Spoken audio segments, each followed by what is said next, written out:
here for this case, this one is minus 45 degrees, and this one we call the angle of departure.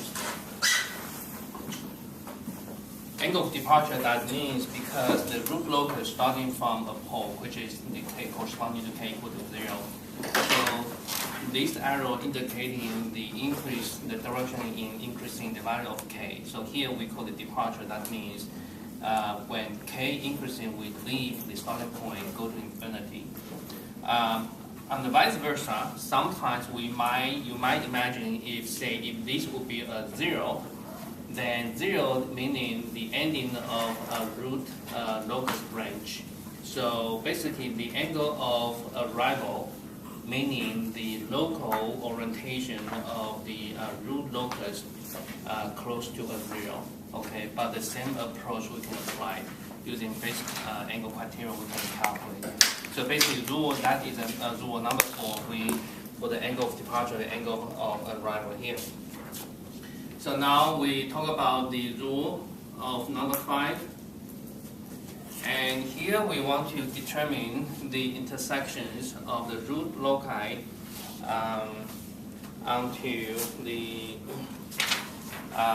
imaginary axis. So which means here we want to precisely determine what is the location of this. Okay, so that's the rule number 5. That means the intersections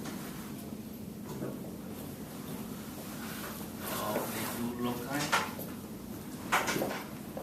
onto the JA.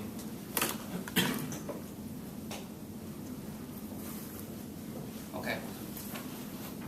And there's two ways we can answer these questions. The first one, basically here, physically you can see this at this point that corresponding to a certain value of k, and at that point, let me call that is a j omega. Basically, we want to determine the j omega. Okay, what is the omega here, and corresponding to the certain specific value of k.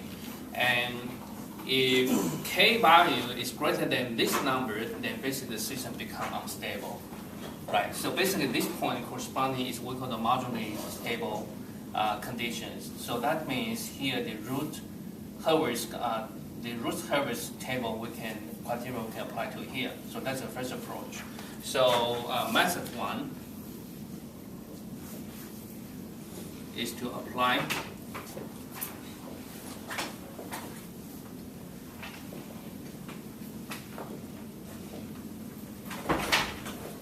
So in particular for this example, we can try is this. So the first one, rewrite these template, these characteristic equations into the generic one. So that means s plus 4 squared plus 4 squared and plus k equal to 0. Then we can expand it this one. So that is s3 plus 16.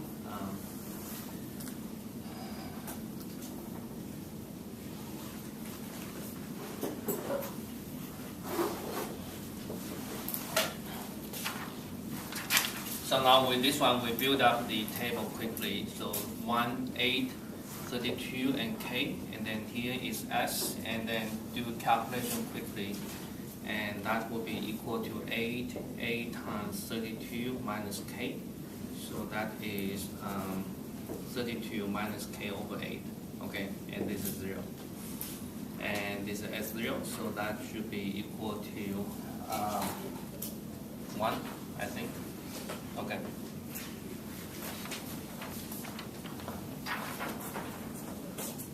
That one. Okay. Okay. Okay, this should be K. Okay, so from here for the stability, and that means here we don't have any sign change. So that means everything from here to here is positive. So from here to here is positive. That means 32 minus k divided by 8 must be positive. And then here, if you like, you can take the equal sign as well for just on this point. And also k must be positive. Okay. So from these conditions, we can have is k is positive and then less than 160 something, 196. Okay. So the stable region is in this way. Starting is corresponding to k, so basically those points to the left-hand side of the imaginary axis is stable, so which means for this case, the K star for this particular example is 196.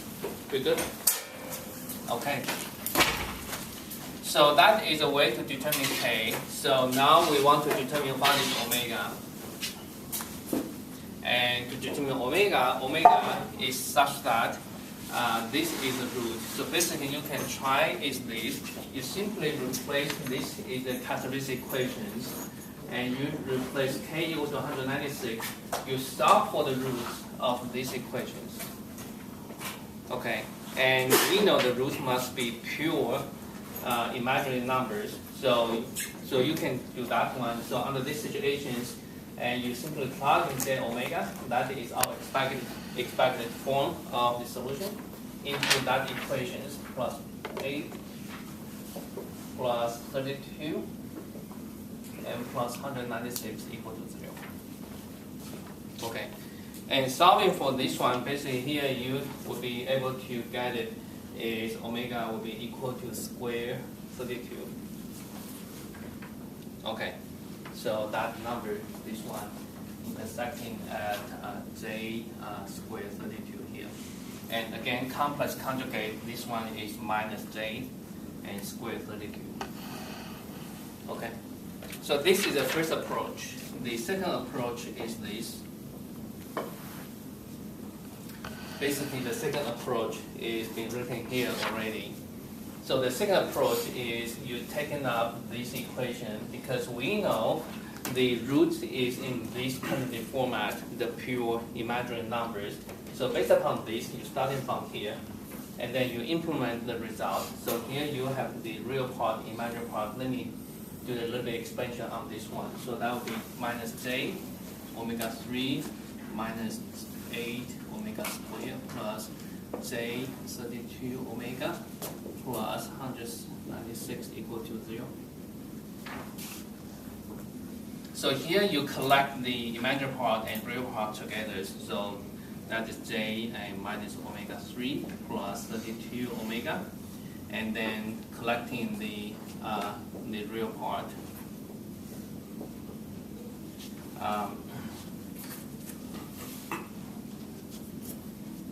Can I start over? I want to give you the right one. So basically, the second method, assuming we don't know the K yet, so I think we have to start from here. So let me do that one. So S3 plus 8 S squared plus 32 S plus K. For the second approach, again, we don't know the K value yet. So let me start from the very beginning. So here we introduce S equal to J omega into this equation. So basically, this is K, assuming we don't know the value yet. Okay. So from here, we have the real part, imaginary part, the left-hand side, the right-hand side equal to 0. So that means the real part must be equal to 0.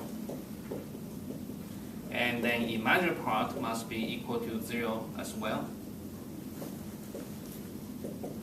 Okay, so from here, this is the imaginary part, this is real part. So from here, we can solve for omega first. Omega equal to square 32. Once we have omega solved, we plug in here, then we can obtain K, and that is equal to 196. So the second approach can give us the two pieces of information simultaneously. Okay, so either way will be good.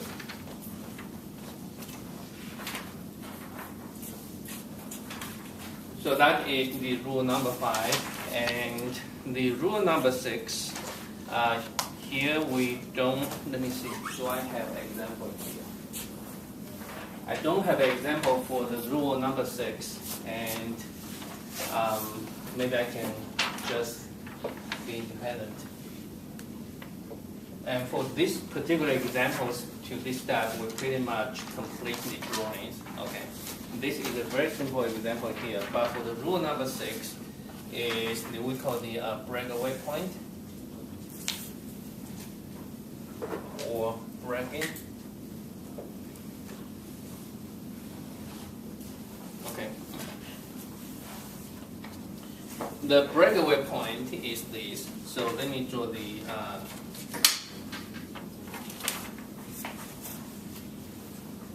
so say if this is a two so say if this is the two poles here, okay. So the breakaway point is such that we're starting from here, one branch, and the other branch starting from here. Then they will meet somewhere, and then to a certain point they will break away into two branches. So the arrow indicating the directions in which the value k is increased. So this point is called the breakaway.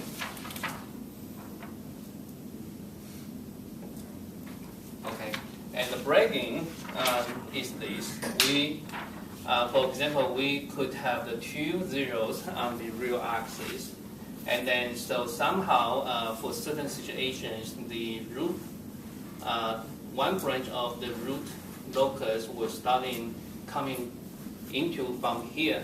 The other branch was coming into to here, because due to the complex conjugate, this branch must be symmetric to this one in the vertical reflection. So they meet at the same point, and then they break, and then go into infinity when k approaching to infinity. So that is the direction of this one. So basically, this point indicating is the breaking into the real axis, and then go continue to converge to the zeros. Okay, but anyhow, either breaking or breakaway, that means that is the repeated for a certain value of the k. For example, at this point, the k equal to a certain value k star, specific value of the k star, such that the characteristic equations 1 plus k star of qs and ps at the breakaway or at the breaking, these particular polynomial equations has a repeated root. Repeated roots, here you can see one branch come to here, the other branch come to here. So basically at that particular k point, basically here the representing for this drawing is two roots, right? Okay, the same thing for here. So basically that is our statement. So that means given a particular value of a k, we know that this has a repeated root. So based upon this information, repeated root is something like this. So the repeated root we can exercise. For example, let me do the simple way. Say 1 plus repeated root is a situation. For example, the s plus 1 squared equal to 0. That is the simplest one. Okay, so for this case, you can say s squared plus 2s plus 1 equal to 0. And we know that for this case, the repeated root is minus 1, and we do the little bit experiment again. We do the ds on this one. So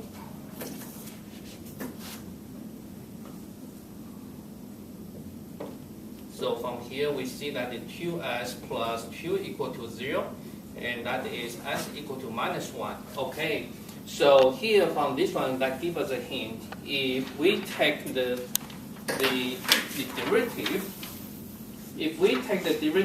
of the entire equations, and then we set it up, we find the root of this derivative equal to 0, that root should be the repeated root based upon this exercise. Can you compare that? Be good? Okay, so that is the principle. And then for doing this, that one basically is doing, is this. So the rule is saying is this. Let me do the little bit derivation, and then I will come to conclusions to summarize the rule here.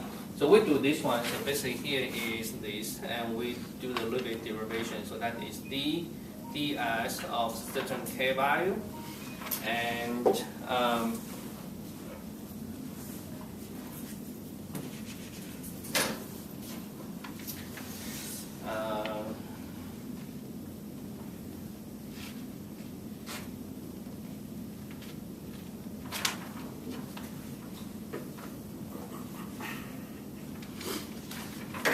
let me do a little bit derivation here. The inside we can express in terms is minus qs and minus ps.